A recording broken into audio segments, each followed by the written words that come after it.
warahmatullahi wabarakatuh. Halo teman-teman, saya di sini sedang berada dengan salah satu tokoh yang inspirasi generasi muda. Selamat siang Bang Iben. Siang.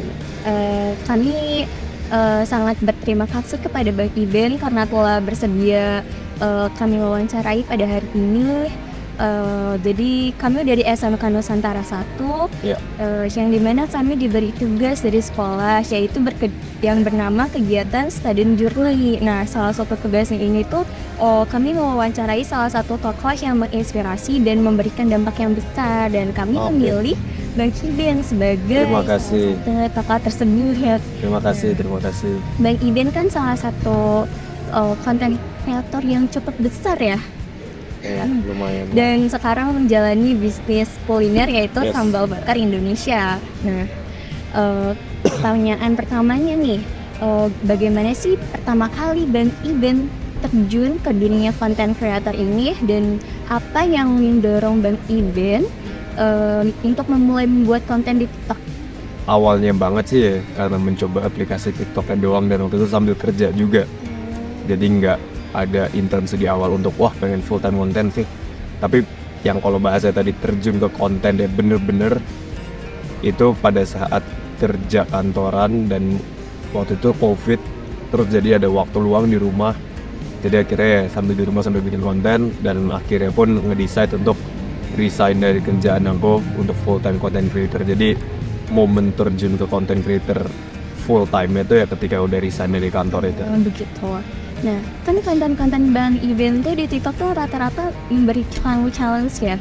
Nah, apa motivasi yang didapat yang membuat Bang Iben terdorong buat fokus ke konten challenge tersebut? Lebih karena serunya sih. Jadi kayak yang pengen aku deliver dari konten itu adalah gimana orang entertain pas nonton konten itu, plus gimana orang yang di dalam konten itu juga entertain.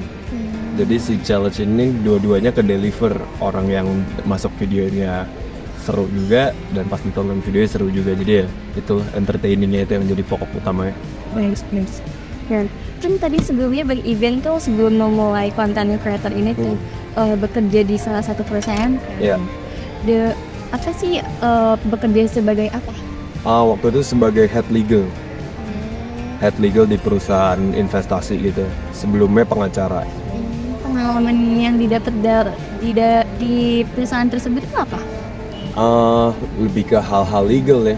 Tapi kalau mungkin pertanyaannya terkait dengan ada hubungannya nggak dengan konten gitu, kayak pengalaman yang didapat yang sekarang digunain, lebih hal-hal yang sifatnya soft skill sih. Jadi kayak misalkan nge-manage suatu tim, atau menggunakan resources yang kita punya bisa nge-deliver apa nih.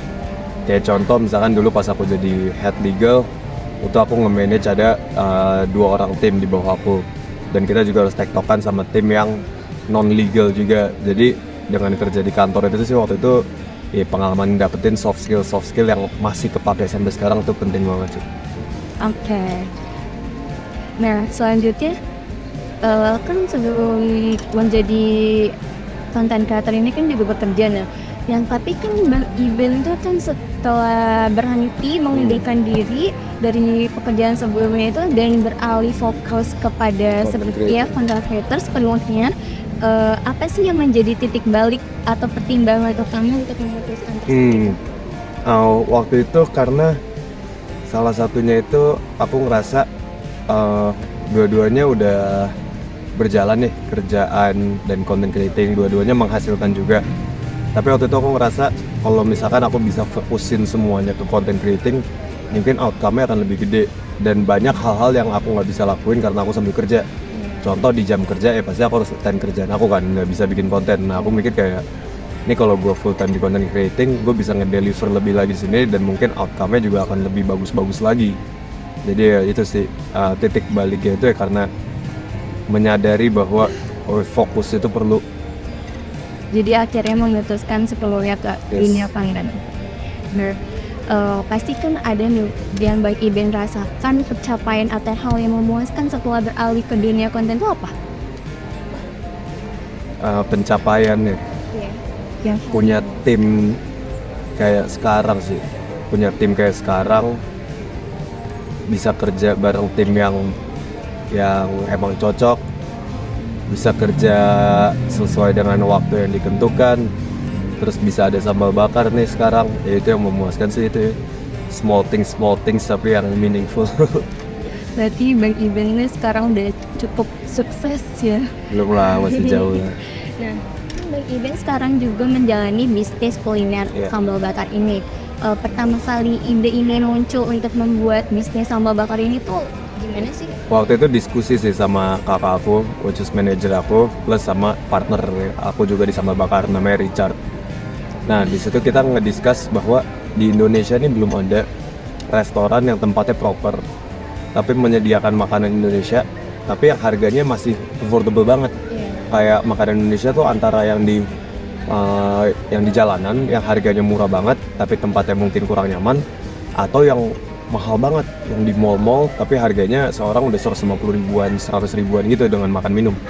Jadi kita ngerasa masih ada gap di mana belum ada yang tap in di sini, dan ya, makanan Indonesia kayak itu makanan paling enak yang pernah ada, jadi kenapa nggak ada yang bikin itu. Sekarang juga Bang Iben udah banyak cabangnya ya Ya, di 20. Dedetsu. Nah, bisnis sambal bakar ini kan juga mendapatkan respon positif yang luar biasa. Kalau boleh tahu, bagaimana sih Bang Iben mengelola pertumbuhan bisnis tersebut, dan apa yang menjadi kunci kesuksesan dalam membuat bisnis sambal bakar ini? Kuncinya tuh adalah menerima feedback sih. Jadi kita harus open terhadap kritik dan saran dari customer ya. Dan open tuh bener-bener open ya. Kayak apalagi sambal bakar ini kan rame di awal, salah satu faktornya karena konten-kontennya juga kan. Jadi rame dan pasti ada aja kritik dan saran yang positif maupun negatif. Tapi itu harus diterima dan emang harus jadi harus jadi pembelajaran untuk kita improve selanjutnya. Kayak contoh, ada yang waktu itu komplain, oh ini agak panas nih di sambal bakar. Akhirnya kita coba bikin sambal bakar yang indoor, yang ada AC-nya full AC, dan itu ya terbukti penjualannya meningkat, customer yang datang lebih rame, dan itu ya berarti emang suara dari customer tuh harus lebih didengerin. Karena kayak, dan kita harus telaah ya, apakah benar itu yang diperlukan atau enggak. Selanjutnya, pengaruh dan inspirasi nih. Pasti Bang Iben tuh punya deh tokoh atau inspirasi orang tertentu yang menginspirasi Bang Iben dalam karir Bang Iben. Maupun di bisnis ataupun di dunia konten kreator. Gue nggak ada yang kayak spesifik orang gitu sih. Lebih ke moto mungkin ya, kayak Kalau boleh tahu. motonya living life to the fullest of capacity. Itu nama tim gue. Which is artinya ya kita harus menjalani hidup ini secara maksimal dari kapasitas lo. Jangan sampai lu sebenarnya punya kapasitas 100 tapi lu cuma 30, 50 atau 70. Ya lu harus 100 kalau lu ngelakuin itu. So, nah, dengan kan Bang Iben juga sekarang di TikTok tuh udah mencapai 22,2 juta. Kemarin saya lihat. Dengan popularitas besar di TikTok, bagaimana sih Bang Iben mengelola ekspektasi diri Bang Iben dan tetap berkomitmen untuk memberikan konten yang menarik? Gue orangnya zero expectation sih, jadi gue bukan orang yang berekspektasi punya ini, punya itu, pengen setajir ini, pengen seterkenal itu. Gue nggak pernah ada ekspektasi kayak gitu. Gue selalu yang gue punya depan muka ini sekarang apa, ya itu yang gue maksimal untuk jalanin. Jadi ngemaksimalin apa yang ada di depan gue sekarang. Jadi kalau lu nanya tadi followers gue sekarang 22 juta, apakah gue berharap nanti 50 juta atau 100 juta? Ya, gue nggak, itu bukan goal gue. Goal gue adalah sekarang gue punya 22 juta followers nih, gimana 22 juta followers gue yang sekarang ada terentertain semaksimal mungkin dari konten-konten gue.